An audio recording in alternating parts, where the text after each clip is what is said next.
বাংলাদেশের খ্যাতিমান ইসলামিক চিন্তাবিদ, বর্ণিত বক্তা এবং ধর্মীয় জ্ঞান চর্চার অগ্রসর মিজানুর রহমান আজাহারি দেশজুড়ে এক পরিচিত নাম। ইসলামের ব্যাখ্যা, ধর্মীয় মূল্যবোধ এবং সামাজিক ন্যায়ের পক্ষে তার বলিষ্ঠ কণ্ঠ দেশবাসীর মাঝে বিপুল জনপ্রিয়তা লাভ করেছে।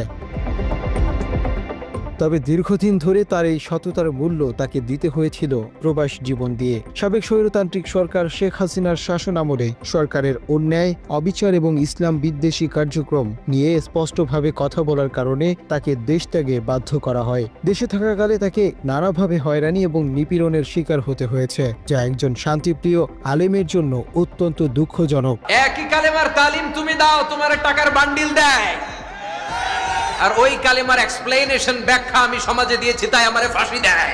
সম্প্রতি দেশের নারী বিষয়ক সংস্কার কমিশনের আংশিক প্রতিবেদন প্রকাশিত হলে তা নিয়ে ব্যাপক আলোচনা সমালোচনা শুরু হয়। বিষয়টি নিয়ে আজাহারি তার ভেরিফাইড ফেসবুক পেজে একটি বিশ্লেষণধর্মী পোস্টে উদ্বেগ প্রকাশ করেন। তিনি প্রশ্ন তোলেন, কোনো সংস্কার তখনই যৌক্তিক হয় যখন তা সমাজের ধর্মীয়, নৈতিক এবং সাংস্কৃতিক মূল্যবোধের সঙ্গে সামঞ্জস্যপূর্ণ হয়। কিন্তু এই কমিশনের সুপারিশগুলো এমনভাবে প্রস্তাবিত হয়েছে যেখানে সংখ্যাগরিষ্ঠ মানুষের ধর্মীয় অনুভূতি, বিশ্বাস এবং পারিবারিক কাঠামোর প্রতি উপেক্ষা করা হয়েছে। বিশেষভাবে বিয়ে, তালাক, উত্তরাধিকার এবং ভরণপোষণের মতো গুরুত্বপূর্ণ ধর্মনির্ভর পারিবারিক আইনের পরিবর্তে অভিন্ন পারিবারিক আইন প্রণয়নের প্রস্তাবকে তিনি দেখাচ্ছেন ধর্মকে রাষ্ট্র থেকে বিচ্ছিন্ন করার এক পরিকল্পিত প্রচেষ্টা হিসেবে। এসব আইনের মধ্য দিয়ে ধর্মকে নারী বিরোধী প্রতিপন্ন করার অপচেষ্টা করা হচ্ছে বলেও ইঙ্গিত দেন তিনি।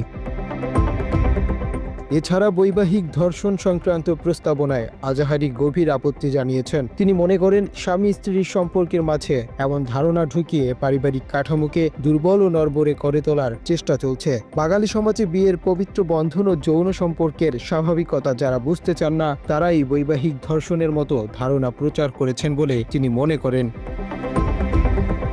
সবচেয়ে উদ্বেগজনক দিক হিসেবে তিনি তুলে ধরেন পতিতাবৃত্তির বৈধতা প্রদানের সুপারিশ। বর্তমান সংবিধানের 18-2 অনুচ্ছেদে পতিতাবৃত্তি নিষিদ্ধ, অথচ কমিশনের সদস্যরা সেটিকে পেশা হিসেবে স্বীকৃতি দিতে চান। আজাহারির ভাষ্য অনুযায়ী এটি নারীত্বের চরম অপমান ও সভ্য সমাজের জন্য চূড়ান্ত অবক্ষয়ের নির্দেশক। পাশাপাশি নারী পুরুষ শব্দ বন্ধ বাদ দিয়ে লিঙ্গ পরিচয় শব্দ ব্যবহার করবার সুপারিশে এলজিবিটিকিউ মতবাদকে রাষ্ট্রীয় স্বীকৃতি দেওয়ার প্রচেষ্টা প্রতিবাদ হচ্ছে বলেও তার অভিমত। তিনি মনে করেন এটি সমাজে অস্থিরতা ও নৈতিক বিভ্রান্তি তৈরি করবে। এই সব কিছুর প্রেক্ষিতে তিনি আহ্বান জানান সমাজের ধর্মীয় অনুশাসন, নৈতিকতা এবং সংখ্যাগরিষ্ঠ মানুষের মূল্যবোধকে সম্মান জানিয়েই নারী পুরুষ উভয়ের জন্য ন্যায্যতা ও নিরাপত্তা নিশ্চিত করার মতো সংস্কারই গ্রহণযোগ্য হতে পারে। অন্যথায় এমন প্রস্তাবনা গ্রহণযোগ্য নয় এবং সংশ্লিষ্ট কমিশন বিলুপ্ত করে নতুন করে চিন্তাভাবনা করা দরকার।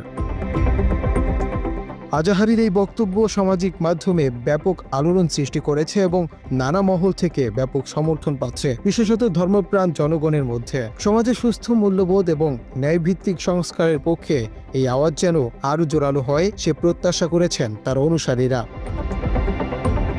মুনতাসির তাশরিফ, বাংলা এডিশন।